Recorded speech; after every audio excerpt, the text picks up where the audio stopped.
Hello guys, welcome back to another blog. চলে এসেছি আবার ব্র্যান্ড নিউ ব্লগ নিয়ে। আর আজকে তোমাদের জন্য নিয়ে এসেছি উত্তর দিনাজপুরের রায়গঞ্জ। আজকে সারাদিন আমরা রায়গঞ্জের বিভিন্ন ফেমাস জায়গাগুলি ঘুরবো। আর প্রথমে শুরু করবো আমরা কিন্তু বাহিন রাজবাড়ি দিয়ে। তো চলো উইদাউট এনি ফার্দার ডিলে আজকের এই ব্লগটা স্টার্ট করা যাক।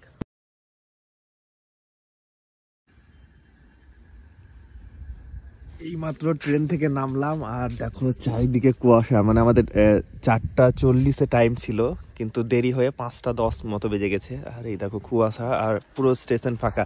আর একটা ইন্টারেস্টিং কথা বলি, মানে পুরো রাধিকাপুর এক্সপ্রেস কিন্তু মনে হচ্ছে এখানেই খালি হয়ে গেছে পুরো।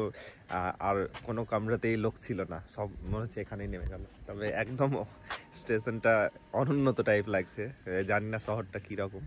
তবে এই দেখো পুরো ফাঁকা হয়ে গেছে, অনেক লোক নেমে গেছে।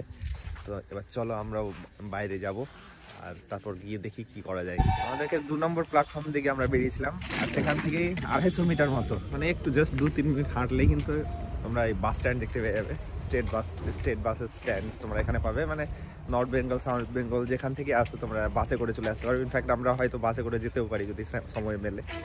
এই দেখো রবিউল ঘোরাঘুরি করছে বাস স্ট্যান্ডে, আর সকালবেলা বলে সব কিন্তু বাস এখানে রাখাই আছে। সরি, এটা স্টেট বাস স্ট্যান্ড নয়, বাসগুলো এমন করেছে পুরো স্টেট বাসই লাগছে, কিন্তু এটা স্টেট বাস স্ট্যান্ড নয়। স্টেট বাস স্ট্যান্ডটা এখান থেকে টোটো করে 10 টাকা ভাড়া নিলেই যেতে হবে। এটাই তো বিজনেস, দিস ইজ বিজনেস। আর তোমাদেরকে এই যে স্টেশনে নেমেছিলাম সেই জায়গাটা মনে হচ্ছিল কেমন, কিন্তু দেখো শহরের মধ্যে ঢুকে কিন্তু আলাদা একটা সুন্দর রূপ দেখতে পাচ্ছি আমরা। বাস স্ট্যান্ড থেকে বেরিয়ে বাঁদিকে একটু আসলেই যে ভিভোর, এই তোমাদেরকে দেখতে পাচ্ছ এই ভিভোর এই দোকানটা, এখান থেকে ডান দিকে যে রাস্তাটা চলে যাচ্ছে এইখানেই কিন্তু তোমরা অটো পেয়ে যাবে। বলবে বাহিন যাবো, 30 টাকা করে ভাড়া। তাহলে তোমরা 30 টাকাতেই বাহিন রাজবাড়ির ওখানে চলে যেতে পারবে, মানে বাহিন যেতে পারবে, ওখান থেকে আবার একটু যেতে হবে। আর তোমরা যদি মনে করো রিজার্ভে যাবো তাহলে টোটো কিন্তু 250-300 নিয়ে নেবে, তার কারণ এখান থেকে 10 কিলোমিটার, টোটোতে অনেকটাই ভাড়া।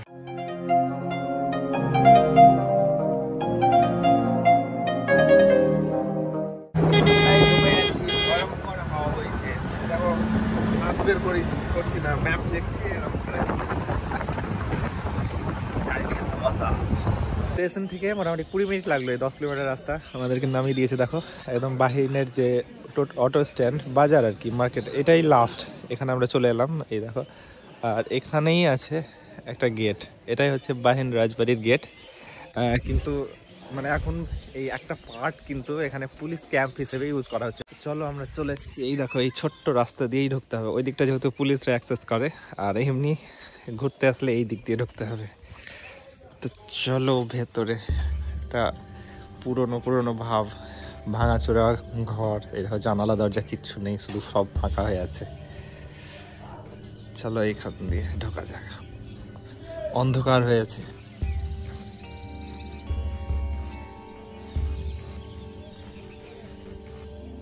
ভেতরে ঢুকে গেছি, পুরো অন্ধকার হয়ে আছে, মানে বাইরে কুয়াশা টুয়াশাচ্ছন্ন একটা পরিবেশে, পুরো একটা অন্ধকার ভাঙাচোরা জায়গা। আর এই দেখো ছোট ছোট ঘর। ভেতর দিয়ে ঢুকলেই কিন্তু একদম পেছন দিকটায় এইরকম একটা ভিউ পাওয়া যাবে, যেটা একেবারে অসাধারণ। আর নারকেল গাছে দেখো মাথা নেই। এই সামনে একটা নদী চলে যাচ্ছে বয়ে, আর ওই পাশটা কিন্তু বিহার। দারুণ সুন্দর একটা জায়গা। আর এইখানে কিন্তু নৌকা বিহারের ব্যবস্থা আছে, মানে এখানে গেলে নৌকাতে চড়ে কিন্তু এইখানে ঘোরাবে, তারও ব্যবস্থা আছে। চলো নিচে গিয়ে দেখি এখন হচ্ছে কিনা, মানে এখন প্রায় সকালে বলতে গেলেই। তো চলো পেছনের পার্ট থেকে যেমনটা বললাম, এই তো নদী। এই নদীটার নাম তোমাদেরকে বলা হয়নি, এই নদীটার নাম হচ্ছে নাগর নদী। আমরা এখান দিয়ে নেমে গেলাম আর রবিউল। এই নদীটার নাম হচ্ছে নাগর নদী। এটা ইন্ডিয়া থেকে বাংলাদেশের দিকে কিন্তু চলে যাচ্ছে, মানে এই নদীটা দেখতে পাচ্ছি। এখানে নৌকা আছে, এগুলোতে চেপে ঘোরাঘুরি করা যায়। এখান থেকে সিনটা দারুণ লাগছে। চলো এই বিল্ডিংটার, মানে রাজবাড়িটার সিন দেখাচ্ছি তোমাদের এখান থেকে।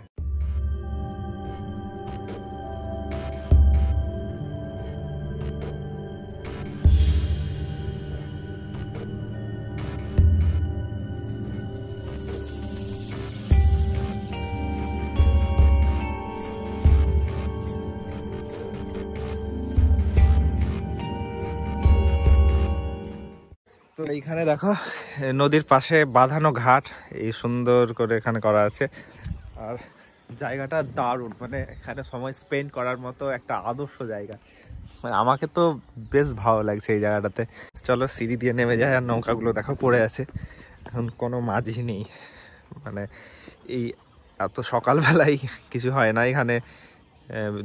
হয়তো আরো একটু পরের দিকে হয়তো সব আসবে, এই মুহূর্তে কেউ নাই। কিন্তু এই কুয়াশাচ্ছন্ন এই পরিবেশটা দেখার জন্যই আমরা কিন্তু স্টেশন থেকে সকাল সকাল চলে এসেছি। কারণ এই নদীর ধারে এই রকম একটা পরিবেশ কিন্তু দিনের বেলা বেড়ে গেলে দেখতে পাবো না। আর এইরকম একটা কুয়াশাচ্ছন্ন পরিবেশে এইরকম একটা রাজবাড়ি দেখারও সৌভাগ্য অন্য টাইমে হবে না বলেই এত সকাল সকাল আমাদের আসা। নাহলে অন্য জায়গাও আমরা যেতে পারতাম, কিন্তু ফার্স্টে এটাই চুজ করেছি তার কারণ এই পরিবেশটাই দেখবো বলে। এই দেখো দারুণ লাগছে, দারুণ। আমরা একদম নদীর ধারে, এখানে দেখো আমরা পশ্চিমবঙ্গ, ওইদিকে বিহার, আর এই সাইডে আবার গেলেই কিন্তু এই নদী নাগর নদী চলে যাচ্ছে বাংলাদেশ। মানে একটা ইউনিক জায়গাতে আছি, আর এইরকম কুয়াশাচ্ছন্ন পরিবেশ দারুণ লাগছে। নামার সময় জাম্প করে নেমেছিলাম, সিঁড়ি পাইনি, সিঁড়ি তো আছে অন্যদিকে, ওই জন্যই তখন সিঁড়ি দেখতে পাইনি। এবার এই দিক দিয়ে উঠে যাচ্ছি।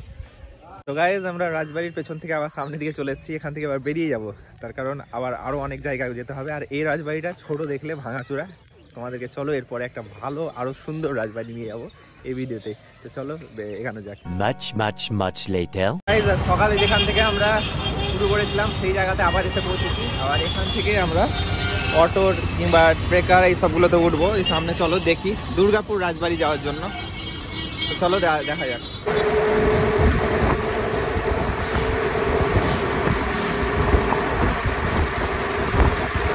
ওই সেই বাস স্টপ থেকে আর কি, রায়গঞ্জ বাস স্টপ বা রেল স্টেশন যাই বলো, সেখান থেকে মোটামুটি 10 কিলোমিটারের মধ্যে কিন্তু এনএইচ ধরে চলে এসেছি। দেখো এরকম একটা মোড়, আর এই মোড় থেকে এই বাঁ দিকেই দেখতে পাচ্ছ এই জায়গাটা হচ্ছে দুর্গাপুর রাজবাড়ি।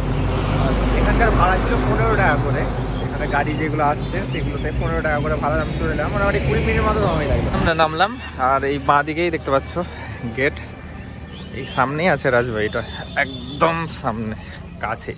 চলো ওই দিকটাই গিয়ে তোমাদেরকে দেখাচ্ছি ভেতরে। আর এইখানে একটা স্কুল আছে, ভূপালচন্দ্র বিদ্যাপীঠ উচ্চ মাধ্যমিক, এই একটা স্কুল আছে। তোমরা বুঝতে পারবে এনএইচ থেকে জাস্ট 1 মিনিটের হাঁটা পথ। এই সামনে দেখতে পাচ্ছ ওটাই হচ্ছে রাজবাড়ি, দুর্গাপুর রাজবাড়ি। চলো ওখানে যাই।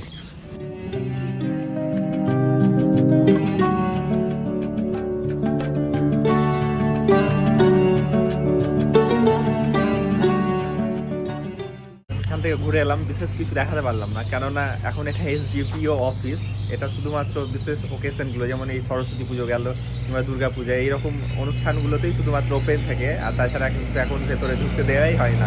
তবু আমরা রিকোয়েস্ট করে যাই হোক এই মেন গেট থেকে কিছুটা গেলাম, আর এই গেট ছাড়া আর ভেতরে ঢুকতে দেওয়া হয় না। যাই হোক রিকোয়েস্ট করে ওই সামান্য যেটুকু পেরেছি এটুকুই দেখালাম। তো তোমরা ওই স্পেশাল ওকেশন ছাড়া এখন এসে লাভ হবে না, মানে এখন এসডিপিও অফিস যেহেতু। তো চলো আবার নেক্সট লোকেশনে যাওয়া যায়। much later তো গাইস দুর্গাপুর রাজবাড়ি থেকে আমরা চলে এসেছি ইকো পার্ক, রায়গঞ্জ ইকো পার্কের কাছে। আর 30 টাকা টিকিট এখানে, সকাল 10টা থেকে সন্ধ্যা 5টা পর্যন্ত খোলা থাকে। আর এই দেখো ঢোকার মুখেই এটা ব্রিজটা পুরো একটা পুরো চারি সাইডে জলাধারের মধ্যে কাটা হয়েছে। এটা দেখো রাউন্ড করেছে, পাশে আইল্যান্ডের মতো অনেকটা ফিল। চলো ভেতরে যাই কি আছে দেখি, আর খুব সুন্দরই হবে মনে হচ্ছে। তো চলো যাওয়া যাক। কুলি ইকো পার্কে ঢুকেই প্রথমেই দেখো এরকম রাস্তা, এই সাইডে ফুলের গাছ, আর এই সাইডে চিলড্রেন্স পার্ক দিয়ে শুরু করা যাক নাকি। চলো এই সাইডে এই দেখো নর্মাল টিপিক্যাল যেমন চিলড্রেন্স পার্কে যা থাকে এইখানেও সমস্তটাই আছে, কিন্তু এমনি পার্কের থেকে এটা কিন্তু অনেকটাই বড়। এই দেখতে পাচ্ছ স্লাইডিং আছে, ওইখানে ঝোলাঝুলির ব্যাপারগুলো আছে, চারিদিকে কিন্তু প্রচুর জিনিসপত্র আছে। এইখানেই দেখো একটা জিনিস আছে, পাথরের উপর দিয়ে হেঁটে যেতে হবে। তো চলো করি নাকি। একদম আমি এখন পাথরের উপর দিয়ে দড়ি ধরে ধরে পার হয়ে যাবো এক জায়গা থেকে আরেক জায়গা। অ্যাডভেঞ্চার রাইড নাকি? খুব চাপ এসব, একদম পড়লেই গর্ততে, পুরো একদম খাড়িতে না, কুলিক নদীতে। বাচ্চাদের ভালো ভালো জিনিস আছে, আসো চলো আরো দেখাচ্ছি।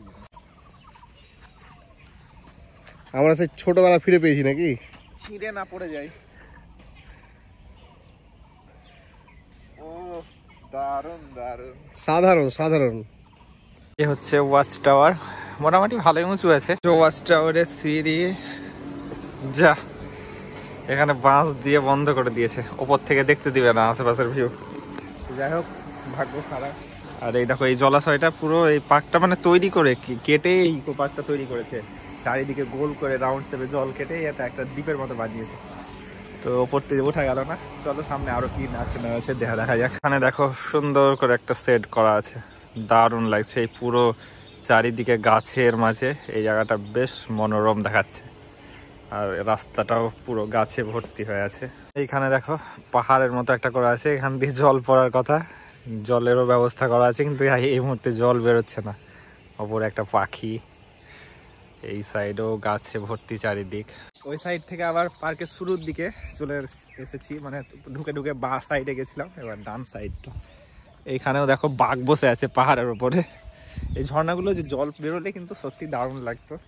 আর এখানে আরো একটা সুন্দর জিনিস করা হয়েছে, এই জল আছে, আর জল যেহেতু এই দিকে যাচ্ছে ড্রেনের মতো, আর এখানে কিন্তু একটা ছোট্ট ব্রিজ আছে, কংক্রিটেরই যদিও কাঠের মতো রূপ দেওয়া হয়েছে, তো দারুণ লাগছে জায়গাটা।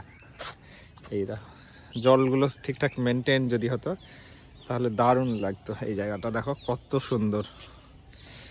এদিকে রবিউল, আমি চিন্তায় পড়ে গেছি, মানে এই কুলিক ইকো পার্কে নিয়ে কেন ঢুকলাম আর কি আছে এখানে। এই দেখো চারিদিকে সবুজে ভরপুর একটা জায়গা, আর এই সাইডে কিন্তু ফুলের গাছ লাগানো হয়েছে অনেক। এমনি বাকি সাইডের তো গাছ ছিল বিভিন্ন রকম, এইখানে ফুলের গাছ আছে এই সাইডটা পুরোটা। তো এই হচ্ছে টোটাল পার্ক। ওই দিক দিয়ে আমরা ঢুকেছিলাম, ওই একটা রাউন্ড মারলাম। খুবই ছোট্টর মধ্যে একটা পার্ক, তবে বেশ ভালো। এখানে আশেপাশে আসলে সময় কাটানোর জন্য ভালো, দূর থেকে এসে এখানে দেখার মতো ব্যাপার নয়, আশেপাশের জন্য ঠিক আছে। এই সাইডেও ফুলের গাছ, ওভারঅল আমাদের ভালোই লাগলো আর কি। তো গাইজ আজকের ভিডিও আর বড় করছি না, আজকের ভিডিও এখানেই শেষ করছি। তবে আজকের ভিডিও এখানে শেষ হলেও আমাদের রায়গঞ্জের ভিডিও কিন্তু এখানেই শেষ নয়। রায়গঞ্জের আরও অনেক ভিডিও আছে যেগুলি এর পরে আসবে, আমাদের ধীরে ধীরে আসতে থাকবে। তার জন্য কিন্তু তোমাদেরকে আমাদের চ্যানেলে চোখ রাখতে হবে, আর চ্যানেলটিকে সাবস্ক্রাইব করে রাখতে হবে। তো আজকের ভিডিও এখানেই শেষ করছি, দেখা হচ্ছে নেক্সট ভিডিও। আর ভিডিওটি ভালো লাগলে লাইক কমেন্ট শেয়ার করতে অবশ্যই ভুলো না। চ্যানেলে যদি নতুন হও চ্যানেলটিকে অবশ্যই সাবস্ক্রাইব করো। দেখা হচ্ছে নেক্সট ভিডিওতে, বাই বাই।